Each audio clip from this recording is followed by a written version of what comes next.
Welcome to Snoozecast, the podcast designed to help you fall asleep.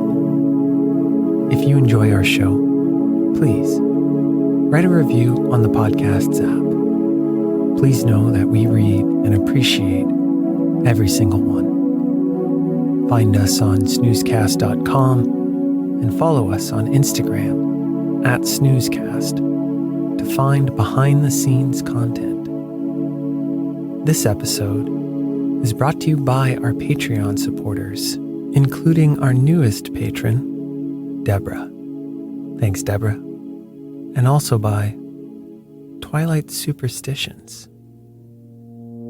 Tonight, during our second annual October Classic Horror Series, we'll read The Legend of Sleepy Hollow, a Gothic story by American author Washington Irving, written while Irving was living abroad in Birmingham, England.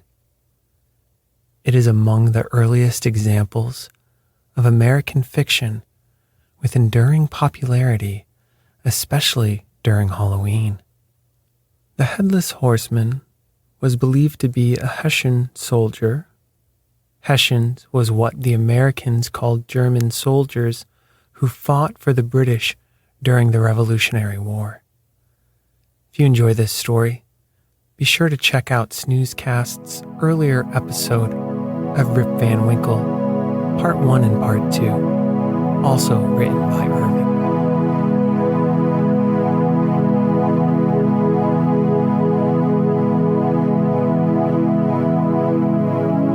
Let's get cozy. Close your eyes. Relax your body into the softness of your bed. Now, take a few deep breaths.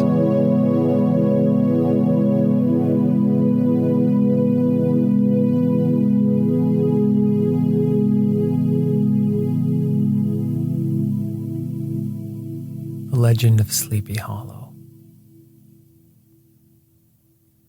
In the bosom of one of those spacious coves which indent the eastern shore of the Hudson, at that broad expansion of the river denominated by the ancient Dutch navigators the Tappan Zee, and where they always prudently shortened sail and implored the protection of St. Nicholas when they crossed, there lies a small market town or rural port which by some is called Greensburg, but which is more generally and properly known by the name of Tarrytown.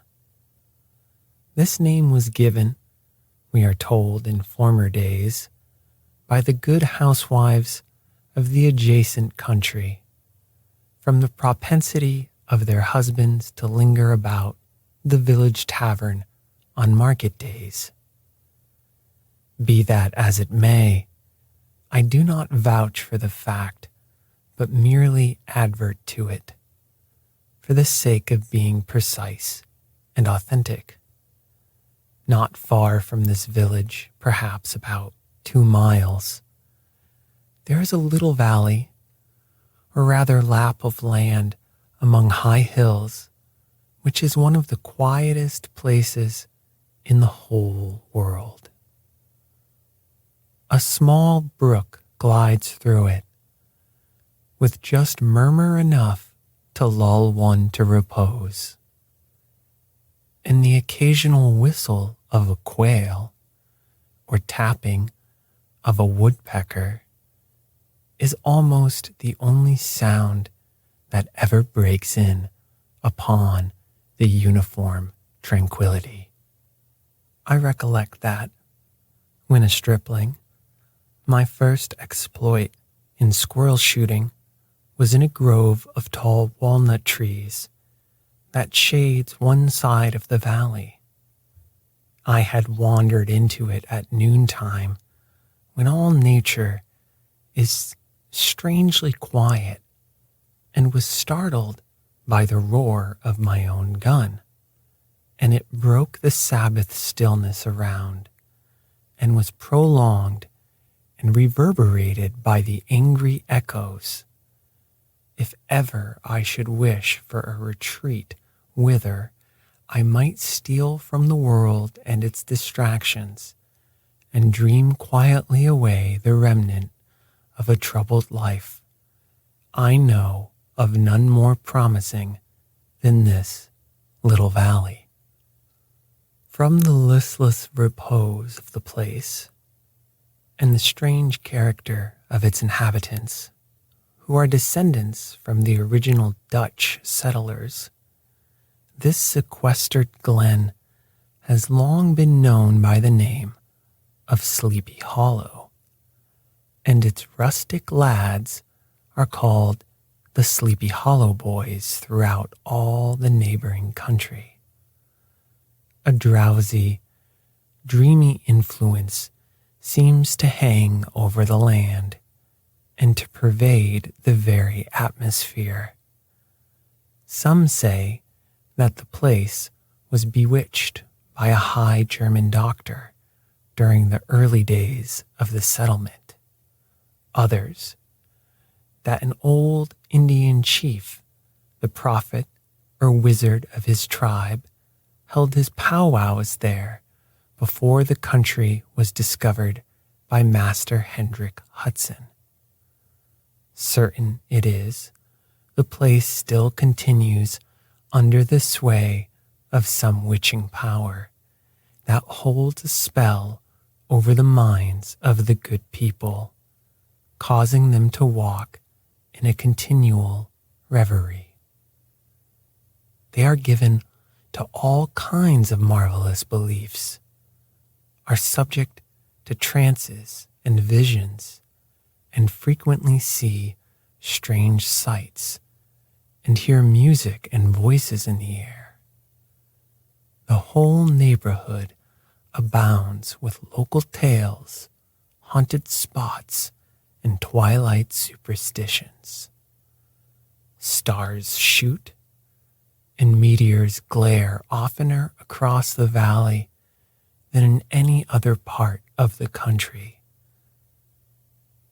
And the nightmare, with her whole ninefold, seems to make it the favorite scene of her gambols.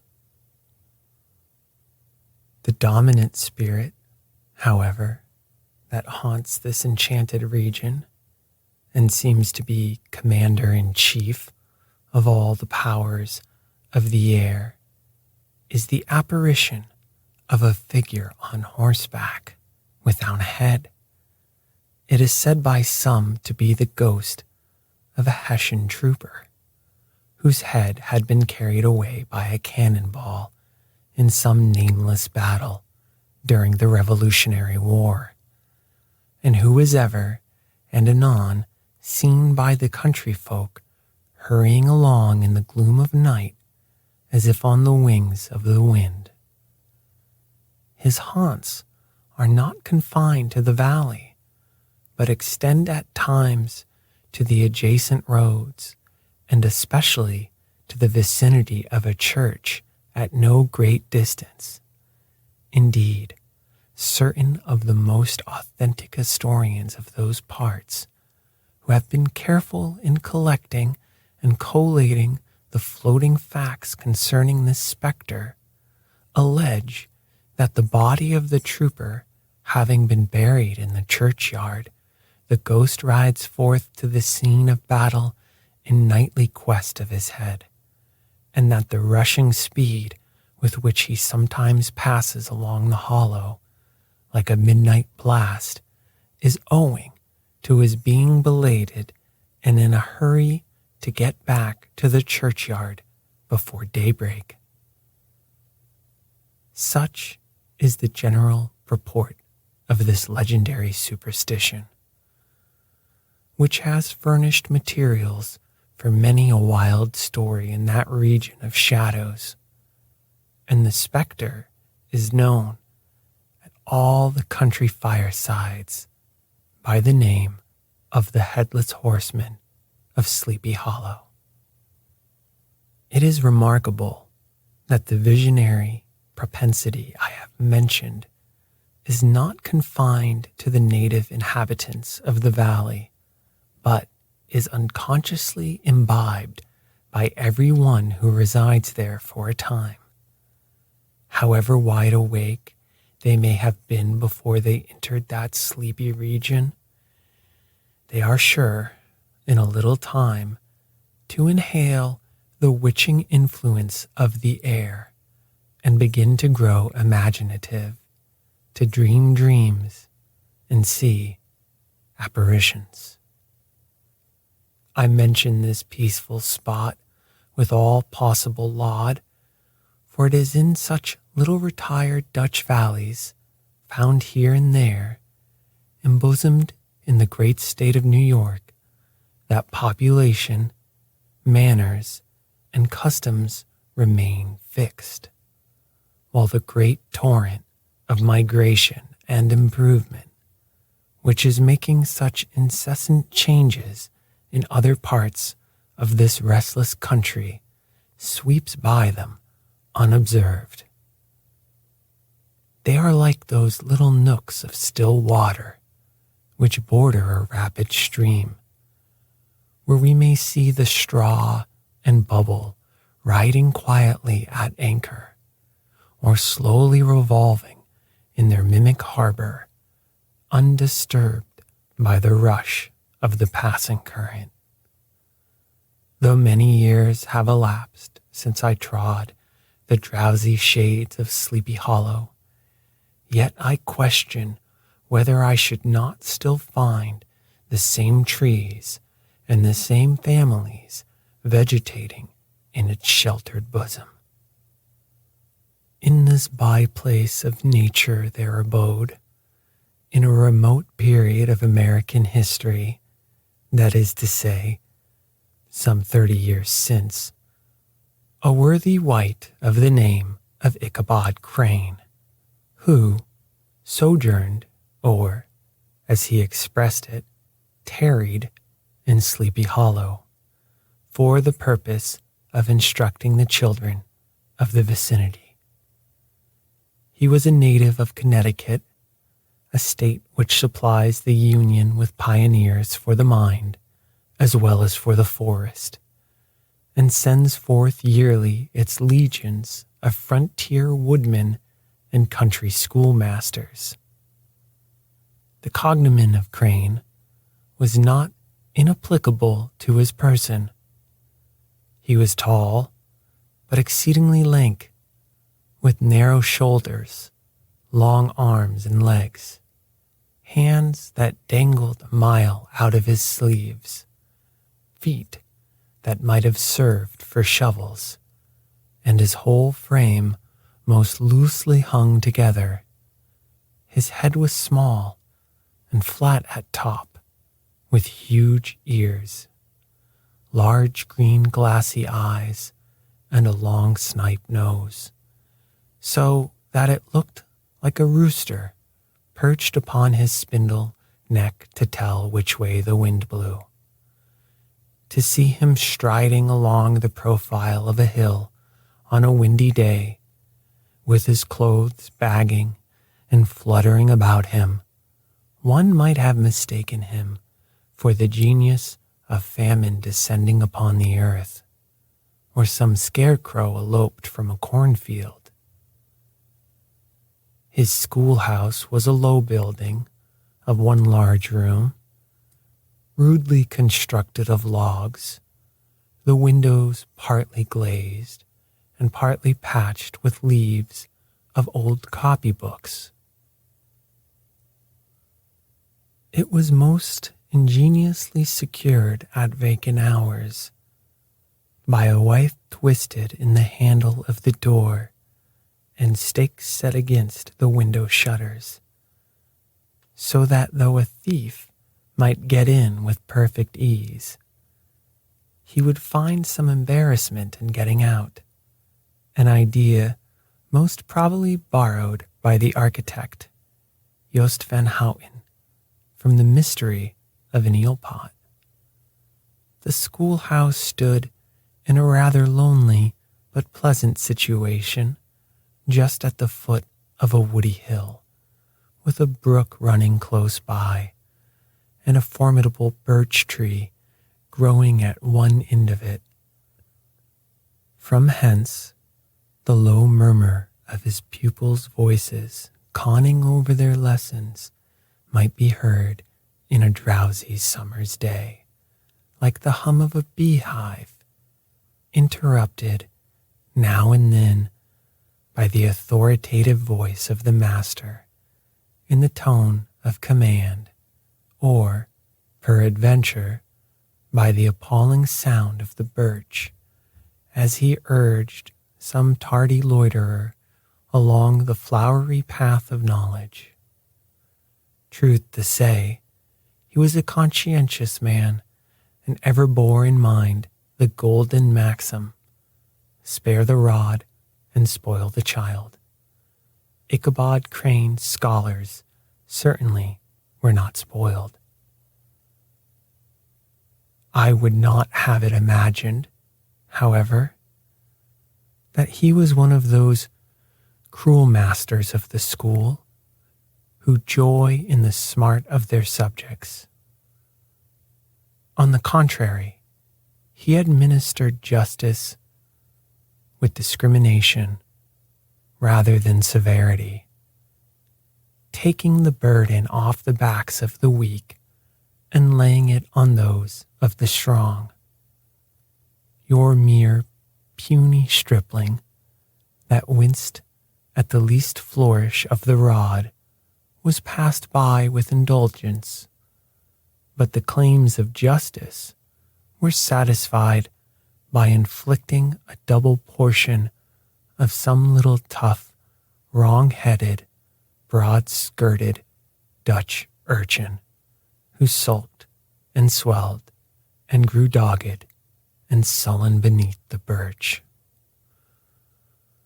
All this he called doing his duty by their parents, and he never inflicted a chastisement without following it by the assurance, so consolatory to the smarting urchin, that he would remember it and thank him for it the longest day he had to live.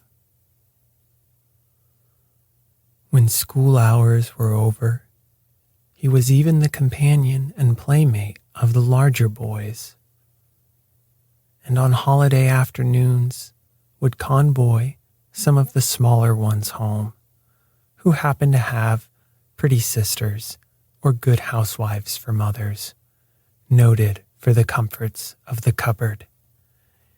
Indeed, it behooved him to keep on good terms with his pupils. The revenue arising from his school was small, and would have been scarcely sufficient to furnish him with daily bread, for he was a huge feeder, and though lank, had the dilating powers of an anaconda. But to help out his maintenance, he was, according to country custom in those parts, boarded and lodged at the houses of the farmers whose children he instructed. With these he lived successively, a week at a time, thus going the rounds of the neighborhood with all his worldly effects tied up in a cotton handkerchief. That all this might not be too onerous on the purses of his rustic patrons, who are apt to consider the costs of schooling a grievous burden, and schoolmasters as mere drones, he had various ways of rendering himself both useful and agreeable.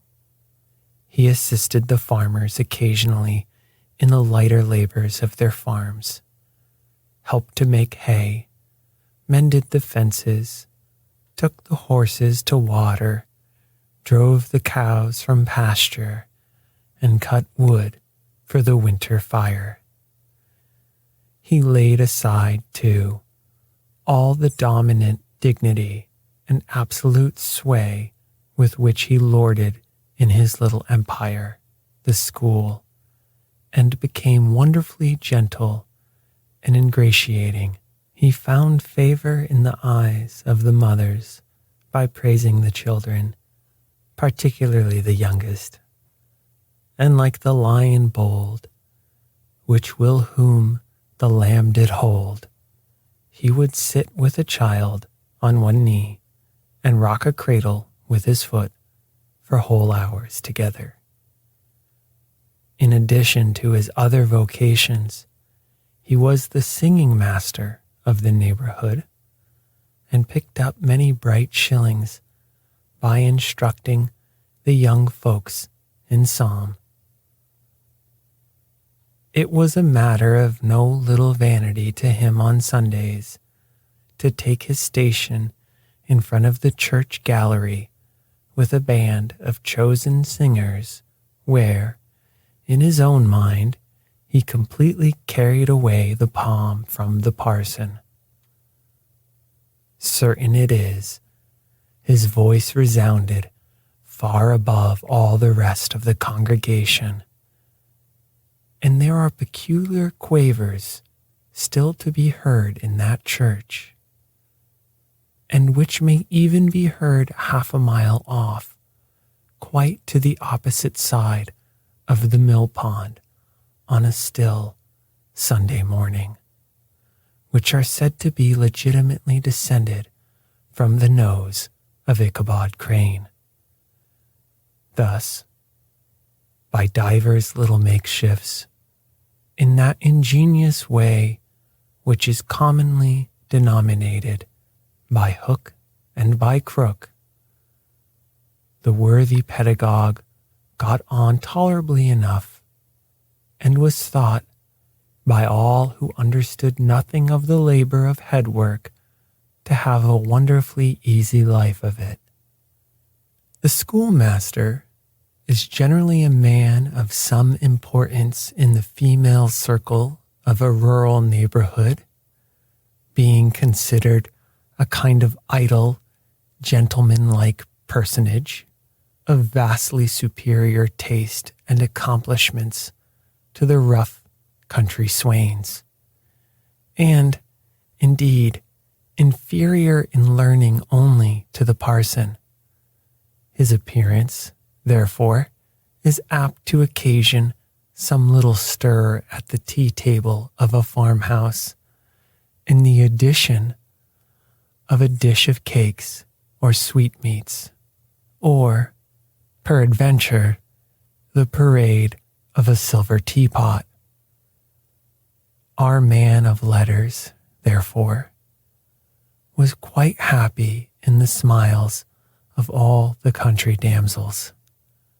How he would figure among them in the churchyard, between services on Sundays, gathering grapes for them from the wild vines that overran the surrounding trees, reciting for their amusement all the epitaphs on the tombstones, or sauntering with a whole bevy of them along the banks of the adjacent mill pond, while the more bashful country bumpkins hung sheepishly back, envying his superior elegance and address. From his half-itinerant life, also, he was a kind of traveling gazette, carrying the whole budget of local gossip from house to house, so that his appearance was always greeted with satisfaction. He was, moreover, esteemed by the women as a man of great erudition, for he had read several books quite through, and was a perfect master of Cotton Mather's History of New England Witchcraft, in which, by the way, he most firmly and potently believed. He was, in fact, an odd mixture of small shrewdness and simple credulity. His appetite for the marvelous and his power of digesting it were equally extraordinary, and both had been increased by his residence in this spellbound region. No tale was too gross or monstrous for his capacious swallow.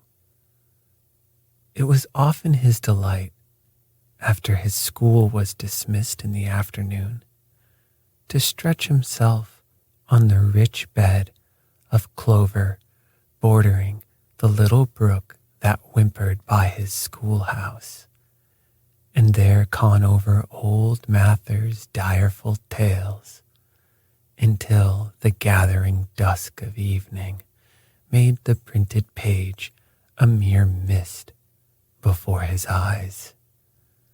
Then, as he wended his way by swamp and stream and woodland to the farmhouse where he happened to be quartered, every sound of nature at that twitching hour fluttered his excited imagination.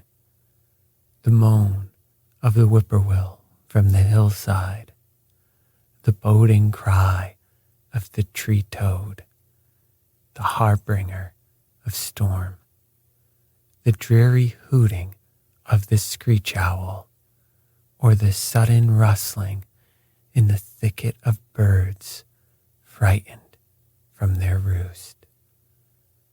The fireflies, too, which sparkled most vividly in the darkest places, now and then startled him, as one of uncommon brightness would stream across his path, and if, by chance, a huge blockhead of a beetle came winging his blundering flight against him, the poor varlet was ready to give up the ghost, with the idea that he was struck with a witch's token. His only resource on such occasions, either to drown through or drive away evil spirits, was to sing psalm tunes, and the good people of Sleepy Hollow, as they sat by their doors of an evening, were often filled with awe at hearing his nasal melody, in linked sweetness, long drawn out, floating from the distant hill or along the dusky road. Another of his sources of fearful pleasure was to pass long winter evenings with the old Dutch wives as they sat spinning by the fire, with a row of apples roasting and spluttering along the hearth, and listen to their marvelous tales of ghosts and goblins, and haunted fields, and haunted brooks, and haunted bridges, and haunted houses, and particularly of the horseman, or galloping Hessian of the Hollow, as they sometimes called him. He would delight them equally by his anecdotes of witchcraft, and of the direful omens and portentous sights and sounds in the air which prevailed in the earlier times of Connecticut, and would frighten them with speculations upon comets and shooting stars, and with the alarming fact that the world did absolutely turn round, and that they were half the time topsy-turvy. But if there was a pleasure in all this, while snugly cuddling in the chimney corner of a chamber that was all of a ruddy glow from the crackling wood fire, and where, of course, no spectre dared to show its face, it was dearly purchased by the terrors of his subsequent walk homewards. What fearful shapes and shadows beset his path amidst the dim and ghastly glare of a snowy night! With what wistful look did he eye every trembling ray of light streaming across the waste fields from some distant window? How often was he appalled by some shrub covered with snow, which, like a sheeted spectre, beset his very path? How often did he shrink with curdling awe at the sound of his own steps on the frosty crust beneath his feet, and dread to look over his shoulder lest he should behold some uncouth being tramping close behind him? And how often was he thrown into dismay by some rushing blast, howling among the trees in the idea that it was the galloping Hessian on one of his nightly rides. All these, however, were mere terrors of the night, phantoms of the mind that walk in darkness. And though he had many specters in his time, and been more than once beset in divers shapes in his lonely perambulations, yet daylight put an end to all of this, and he would have passed a pleasant life of it if not for a woman. Among the musical disciples who assembled one evening in each week to receive his instructions in psalmody was Katrina Van Tassel, the daughter and only child of a substantial Dutch farmer. She was a blooming lass, ripe and melting and rosy-cheeked as one of her father's peaches, and universally famed, not merely for her beauty, but her vast expectations. She was withal a little coquette, as might be perceived even in her dress, which was a mixture of ancient and modern fashions, as most suited to set off her charms. She wore the ornaments of pure yellow gold, which her great-great-grandmother had brought over from Sardam, the tempting stomacher of the olden time, and withal a provokingly short petticoat to display the prettiest foot and ankle in the country round. Ichabod Crane had a soft and foolish heart towards her, and it is not to be wondered at that so tempting a morsel soon found favor in his eyes, more especially after he had visited her in her paternal mansion. Old Baltus Van Tassel was a perfect picture of a thriving, contented, liberal-hearted farmer.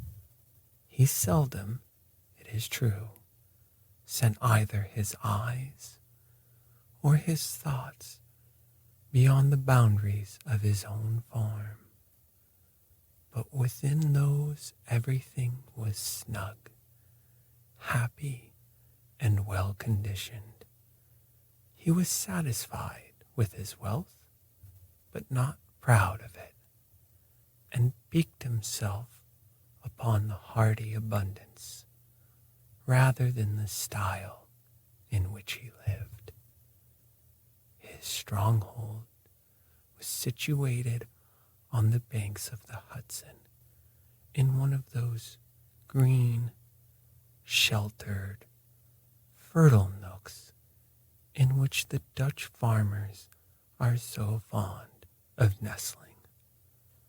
A great elm tree spread its broad branches over it at the foot of which bubbled up a spring of the softest and sweetest water in a little well formed of a barrel, and then stole sparkling away through the grass to a neighboring brook that babbled along among alders and dwarf willows. Hard by the farmhouse was a vast barn that might have served for a church, every window and crevice of which seemed bursting forth with the treasures of the farm. The flail was busily resounding within it from morning to night.